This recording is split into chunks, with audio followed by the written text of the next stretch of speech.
സൂപ്പറാണ് കേട്ടോ സംഗതി, അടിപൊളിയാണ്. അതിന്റെ വീടും കാര്യങ്ങളൊക്കെ കാണാൻ വേണ്ടിയിട്ട് അങ്ങനെ പോകുന്നതാണ്. ഞാനുണ്ട്, ഉസ്മാനുണ്ട്, നമ്മുടെ സലാമുകുരാറുണ്ട്, നമ്മുടെ പെരുന്തൽമണ്ണ അബ്ദുള്ളുണ്ട്. ഉസ്മാനെ എന്തായാലും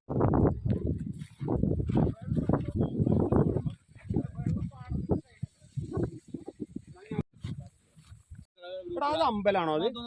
അമ്പലാണ്. അതമ്പലാണ്. രസമുണ്ട്, ഇനി രസമുണ്ട്. 7 ദിവസം അവിടെ ഉത്സവം ഉണ്ടാവട്ടെ. നിങ്ങൾ അന്നൊക്കെ വരണം കേട്ടോ അങ്ങോട്ട്. എന്താ അറിയോ, അല്ല ആറങ്ങോട്ട് അപ്പൊ ഈ റോട്ടിൽ നിന്ന് ഈ പാടത്ത് കൂടെ ഒക്കെ ആൾക്കാർ ഇങ്ങനെ ഉണ്ടാവും.